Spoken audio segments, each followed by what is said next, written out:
minds of these issues every day to talk about what the problem is, how we're facing it, and what can be done moving forward.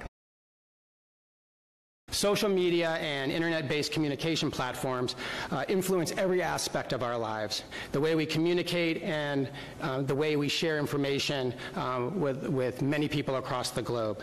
And just as these capabilities have brought many positive changes to the global community, they have also influenced the behavior of those who engage in or witness illegal acts. We're seeing, I think, a shift, a migration, so to speak, from the physical world to the virtual world, where the traditional brick-and-mortar locations for work and school, for dating, for entertainment, for socializing, are all being augmented or in some cases replaced by a virtual equivalent. There's a digital street, that there's a street life on the internet that is connected to and embedded in local life, in adolescence, in neighborhoods, and that there's basically this interplay between the digital street and the physical street. And everyone, whether you're a pastor or a cop or a parent or a teenager, at this point, you're using this digital street, this digital information to anticipate and respond and adjust to what may or may not happen on the physical street. If we're trying to understand behaviors exhibited by people involved in illegal activity, in particular violent activity, how do we consider the physical and virtual street when doing that? Social media is a platform which has changed fundamentally the way we as a species are communicating. Folks are used to getting their services and their goods by using the internet and social media, and now that's starting to translate over to how they call for police services or how they deliver information about public safety. How do we accurately unpack language, context, and culture in social media communications? Criminals will now post information online, either signaling their intent to commit a crime, maybe even live streaming it, or after the fact, something that could show that they were culpable. What are you seeing in Chicago and in other cities, and how is it changing the way criminals are behaving? We've seen a new phenomenon as well, where people actually will do things and post it online to get likes, get followers that would actually be criminal conduct. We also see now people could be displaying the proceeds of the crime, the weapons that they use, even the clothing that they may have been using at the time of the incident itself. You can think about, why would you live stream something horrendous? And I think sometimes the point is to get caught. Sometimes it's an act of desperation. Sometimes it's an act of total daring. But it's also very much embedded in a longer legacy of the neighborhood and in many cases, young people and their various relationships that are playing out. We have found that people are relatively proud of their acts, and we have found this even before social media, that people are, boasting about their acts. That in the past would be maybe in a bar talking over an act that they had committed.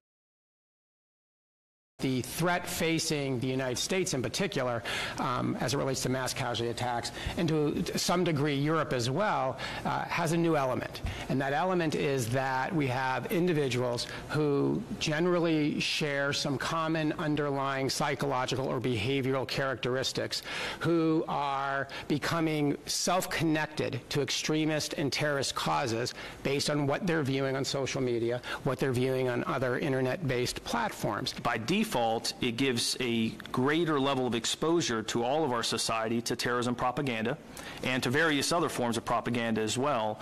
And at the same time, it also gives our terrorist organizations more of an ability to communicate with more parts of our society. One, we can enhance and develop criminal intelligence.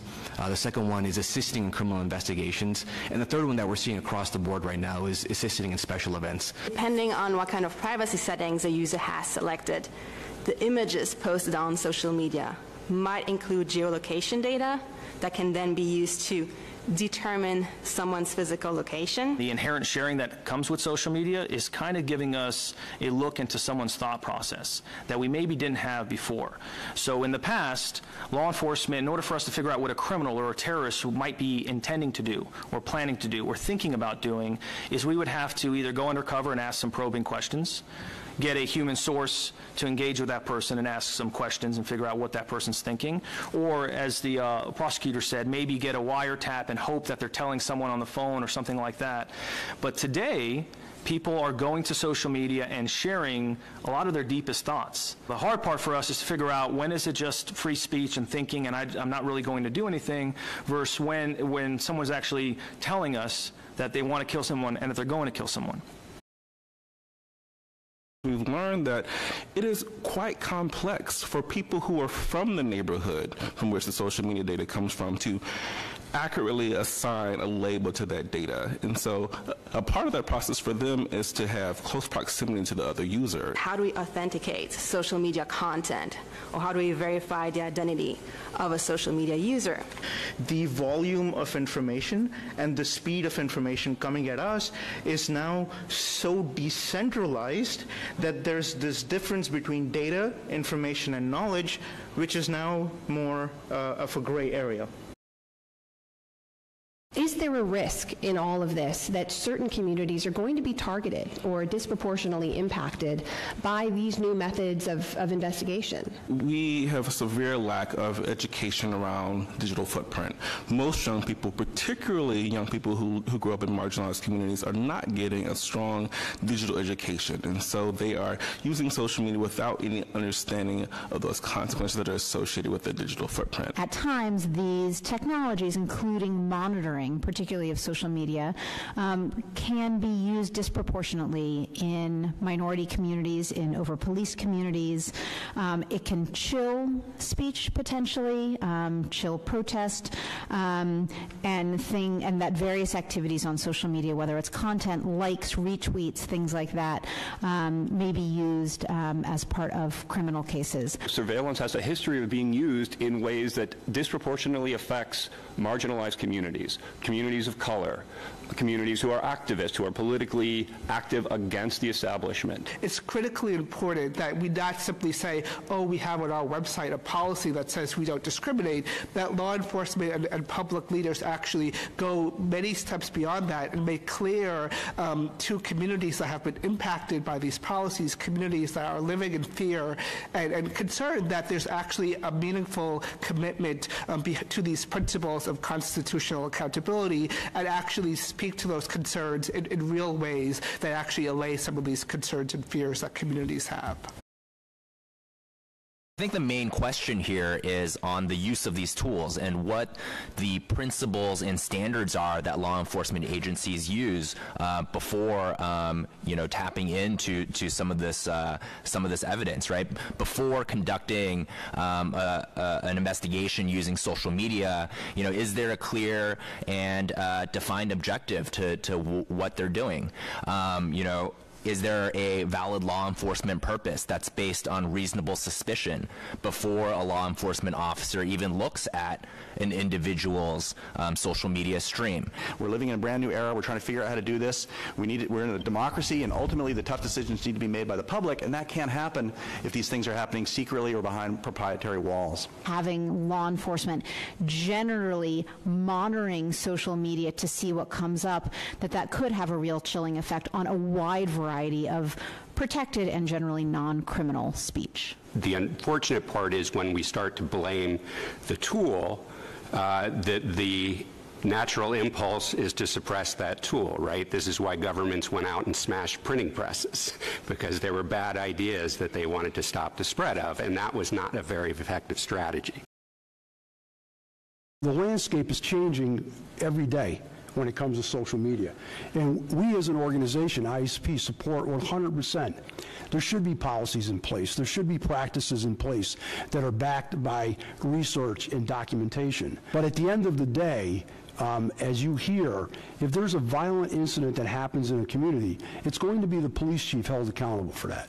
There is a reasonable expectation by the public, by our community, that we are handling these specific threats. The realities with some of these active shooters and school shooters and terrorism threats, the concern is just preventing someone from committing a violent act. And even if we don't have that strong of a case, if we can go engage with that individual and just manage that threat, it's better than having a foolproof case from our perspective. Otherwise, we take on a lot of risk for our community. This is a new technology, and it's not going away.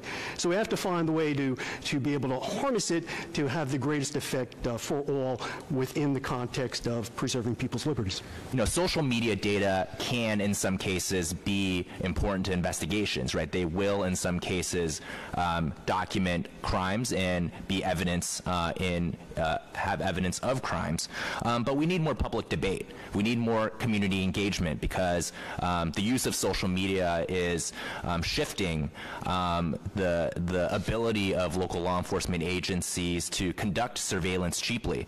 And there are major questions here about how to rebalance the need for public safety and people's First, Fourth, and 14th Amendment rights. It's important for law enforcement to engage ACLU and other folks that are involved in privacy issues to make sure as decisions are made about policy development or use of the tool that there's an understanding of what the First Amendment is and what the other constitutional rights are that protect our citizens that we have an obligation to protect. There are procedures put in place to ensure that our investigators, our agents, our analysts fully understand those limits. You know, when does an individual have a reasonable expectation of privacy versus, you know, this is publicly available information. Regardless of my affiliation with the U.S. government, anybody can access this information. And it's great to have a policy that's public, but if we don't know how often that policy is violated on an annual basis, it's hard for us to really have great confidence that that policy is serving as a bulwark against abuse. Simply having a policy in place is important, but does it go to the heart of the matter in terms of how the data is actually being used and communities impacted? Nothing is more important to us than ensuring that we're protecting the civil liberties of the United States citizens. The bottom line here is that we're living in a new era. Everybody's communicating online and often publicly in a way that never happened before in the past. Law enforcement is trying to figure out how to deal with it. We understand that. We understand that law enforcement is trying to figure out how they can use these tools, and nobody blames law enforcement within the constitutional framework for seeing what these tools can do. But where the blame does come is when law enforcement does it secretly. Ultimately, we are empowered by the communities that we serve. So it's the community society that decides if we don't get those tools or we shouldn't use them or what our policies and procedures should be. And if we just need to be careful, I think, as you brought up as well. There needs to be a balance. There needs to be a conversation about it. And whatever that society decides to empower law enforcement with, they just have to understand it does come with a consequence at times. We may not be able to monitor an event that does turn violent because that's what we decided was the most appropriate for the greater part of our community. I think it's very important that we make sure when we're talking about these issues, we're actually looking at what has some scientific basis to believe this will be an effective method of actually solving the issues we're trying to solve. So what we're increasingly seeing across this country is local law enforcement behaving in a way similar to what the lieutenant just described in Las Vegas, where mental health professionals are working day to day with law enforcement, and when they come across somebody who they believe poses a risk, they'll figure out some type of threat management or intervention strategy. We need to be able to leverage our relationships with the general public to make sure that if they are seeing things that are potentially of harmful threat or something that they think is a threat, they can reach out to their local FBI field office, provide them that data, and then, you know, things can be pursued from there. We traditionally think we need to mitigate the threat, which suggests that there's a starting point and an end point. And in a lot of these, as I'm sure our folks talking here about privacy will say, is you don't have that. You may not even have a crime. So instead of mitigating, thinking we can go out and arrest somebody, we now have to think, how do we manage that threat? And the answer is law enforcement can do some of it, but it's certainly not entirely a law enforcement problem. There's public health and community organizations that need to get involved in managing an individual's potential threatening behavior. Effective law enforcement comes when you understand the behaviors and indicators that are consistent with someone who's involved in illegal activity.